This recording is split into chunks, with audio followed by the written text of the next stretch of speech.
இன்னைக்கு சண்டே அதுமா சிக்கன் போர் அடிச்சு மீனை சுக்கா பண்ணலான்ட்டு ஒரு சின்னதாக ஒரு டிஃப்ரெண்ட்டான ட்ரை. உங்களுக்கு பிடிச்சிருந்தா லைக் பண்ணுங்கள். வெங்காயத்தை 2 வெங்காயம், 2 தக்காளி, 2 green chilli, 1 spoon ginger garlic paste, 4 spoon oil, 1 spoon salt, இதுதான் ரேஷியோ. ஸோ ஃபஸ்ட்டு ஆயில் சூடான உடனே வெங்காயத்தை பொடியாக நறுக்கி போட்டு வதக்கிக்கோங்க. வதங்கின வெங்காயத்தில் 2 ஸ்பூன் ஜிஞ்சர் கார்லிக் பேஸ்ட், அது கையளவில் தான் நான் போட்டிருக்கேன். நீங்கள் ஸ்பூனில் அளந்து போட்டாலும் ஓகே. பொடியாக அரிஞ்ச தக்காளியும் எடுத்து அது கூட சேர்த்துக்கோங்க. 2 பச்சை மிளகா அதையும் பொடியாக நறுக்கி சேர்த்துக்கோங்க. நல்லா ஃபுல்லாக சாட்டே பண்ணுங்கள். கொஞ்சம் அந்த தக்காளி மேஷ் ஆகிற அளவுக்கு நல்லா சாட்டே பண்ணுங்கள்.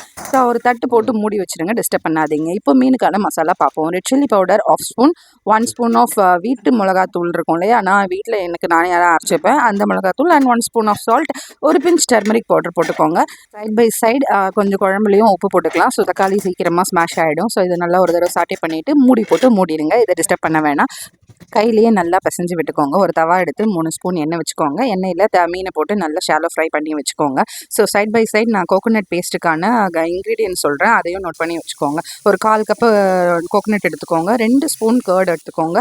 மிளகு, சீரகம், இது எல்லாத்தையும் போட்டு ஃபைன் பேஸ்ட்டாக அரைச்சி வச்சுக்கோங்க. இப்போ நான் அரைச்சி வச்சுருக்க மாதிரி இது அந்த தக்காளி வெங்காயம் நம்ம வதக்கணும் இல்லையா, அதில் போட்டு ஒரு கலக்கி விட்டுக்கோங்க. நான் ஜென்ரலாக கொஞ்சம் இப்படி தான் கடகடன்னு செய்யணுன்றதுனால எனக்கு 15 மினிட்ஸ் தான் டைம் இருக்கும். ஸோ அதில் செய்யணுன்றதுக்காக இப்படி தான் பண்ணுவேன். ஸோ ரெட் சில்லி பவுடர் கொஞ்சம் போட்டுக்கோங்க. அண்ட் கரம் மசாலா, பெப்பர், ஏன்னா இதில் பெப்பர் கொஞ்சம் தூக்கலாக இருக்கணும். என் வீட்டுக்காருக்கு பெப்பர் இருந்தால் பிடிக்கும். ஸோ அதனால் நான் பெப்பர் நிறையவே போடுவேன். ஸோ ஒரு ஸ்பூன் போட்டுக்கோங்க, கரெக்டாக இருக்கும். ஸோ நல்லா போட்டு மேஷ் பண்ணி விட்டுக்கோங்க. அண்டு இப்போ நம்ம மீனும் குக் ஆகிடுச்சு. ஸோ இது நல்லா ஒரு தடவை பரட்டிக்கோங்க. பரட்டிட்டு நம்ம செஞ்சு வச்ச ஃபிஷ் ஃப்ரையை நான் தனியாக எடுத்து வச்சுருக்கேன். இது இன்னொரு ரவுண்டுக்காக நான் வச்சுருக்கேன். ஏன்னா சுக்காவோடு சேர்த்து ஃபிஷ் ஃப்ரை சாப்பிட்டா நல்லாயிருக்கும் இல்லையா, அதுக்காக நான் தனியாக போட்டு வச்ச மசாலா அதுவும் ஃப்ரை ஆகிட்டுருக்கு இந்த பக்கம். ஸோ இப்போ பொரிச்ச மீனை எடுத்து இந்த தொக்கில் போட்டு ஒரு பரட்டி கொஞ்சம் உடையாத அளவுக்கு பார்த்து பரட்டுங்க. ரொம்ப பரட்டிட்டாதீங்க, மீன் புண்டு வந்துடும். பிகாஸ் நம்ம ஃப்ரை பண்ணியிருக்கோம், போடுறதுக்கு சான்ஸ் இல்லை. வந்தோ கொஞ்சம் பார்த்து ஃப்ரை பண்ணுங்க. இப்போது நான் ஒரு 15 மினிட்ஸ் விட்டுருக்கேன். அழகான சுக்கா தயார்.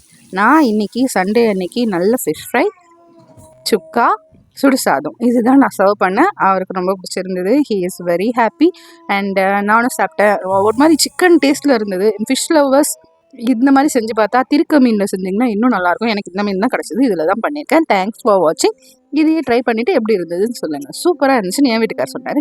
நீங்கள் என்ன சொல்கிறீங்கன்னு கமெண்ட் செக்ஷனில் கமெண்ட் பண்ணுங்கள். தேங்க்யூ.